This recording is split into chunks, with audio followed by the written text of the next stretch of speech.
என்ன Julie, officers எல்லாம் பிள்ளைய நெருக்குறாங்க போல இருக்கு, அதனால கதறிட்டு பிரஸ் மீட் கொடுக்குறீங்க? எங்க அண்ணா அப்பவே சொன்னாரு, ஏண்டா இந்த விஜய தொட்டோன்னு நினைப்பீங்கன்னு. எங்க அண்ணனை ஏன் தொட்டோன்னு இப்ப தோணுதா? நம்ம வந்து பிக் பாஸ்ல வந்தோமா, அதுக்கப்புறம் அதுல செருப்படி வாங்கிட்டு வெளியில வந்தோமா, வெளியில வந்து கொஞ்சம் செருப்படி வாங்கிட்டு கம்முன்னு இருந்தோமா, ஏதோ நடிச்சோமா, ஏதோ செஞ்சோமா, வாழ்ந்தோமா, அழகா ஒரு கல்யாணத்தை பண்ணீங்கன்னா கம்முன்னு போயிருக்கணும். எவ்வளவு தோழிமார் வந்து வலைத்தளத்துல உங்ககிட்ட சொன்னாங்க, you are new married girl, please go way அப்படி சொன்னாங்கல்ல, ஏன் கேட்கல?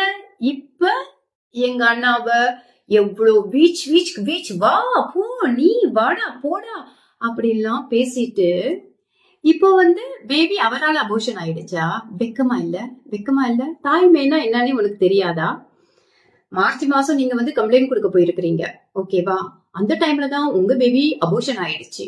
பாவம் அப்படின்னு இப்ப நீங்க கண்ணீர் விடுறத தமிழ்நாட்டு மக்கள் எல்லாம் பார்த்து, பாவம் இந்த பொண்ணு சிச்சோ இவ்வளவு கவலைப்படுறா அப்படின்னு சொல்லிடுவாங்கன்னு நினைச்சீங்களா? அது பழைய தமிழ்நாட்டு மக்கள், ஓகே? இப்ப இருக்கிறவங்க ரொம்ப ஃப்ரெஷ் பீஸ். ஏன் தெரியுமா?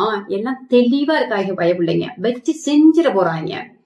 ஒரு பேபி வயிற்றுல இருக்கு அப்படின்னா நான் ஒரு தாய் எவ்வளவு டயர்டா இருப்பாங்க, அதுக்கும் மேல அதை கேர் பண்ற அந்த எமோஷன் டைமே நமக்கு ஃபர்ஸ்ட் மந்த்லயே ஸ்டார்ட் ஆகிடும்.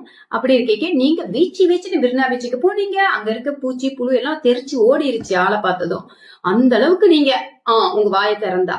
அப்படி இருக்கும்போது அது இல்லாம எங்க அண்ணாவுக்கு வேற பிரச்சாரத்துக்கு நீ நாளைக்கு தானே வர, இன்னைக்கே வந்துட்ட வாடான்னு சொல்லிட்டு இப்ப அந்த வாயிலையும் நான் அப்படி சொல்லலையே, வாங்கண்ணான்ற வணக்கங்கண்ணான்ற என்ன எங்க அண்ணன் டைலாக எங்களுக்கு எடுத்து ஊதுறீங்களா?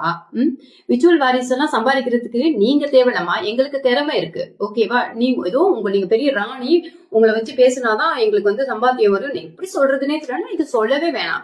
அதே மாதிரி உங்களை ஃபாலோ பண்ணி வந்து பண்றதை விட மக்களுக்கு நல்லது செய்யறான்னு நீங்க எங்க அண்ணனுக்கோ இல்ல அண்ணன் சார்ந்த உறுப்பினர்களுக்கும் சொல்லிக் கொடுக்கணும்னு அவசியம் இல்ல. அறிவோட தான் வேலை செய்ய வந்திருக்காங்க, செய்துட்டு இருக்காங்க தமிழ்நாட்டுல. நீங்க அறிவில்லாம யாருக்கு போய் சொம்பு தூக்குனீங்களோ அவங்க இப்ப உங்க கூட இல்ல, பாத்தீங்களா? அதுதான் ஆழம் தெரியாமல் கால வைக்க கூடாது. இன்னொரு பழமொழியும் இருக்கு, தன்வினை தன்னை சுடும், ஓட்டப்பம் வீட்டை சுடும்னு பெரியவங்க சொல்லியிருக்காங்க. சுடுதா, நல்லா சுடுதா, போய் கூழ்தா தண்ணி ஊத்தி ஆத்திக்கோ.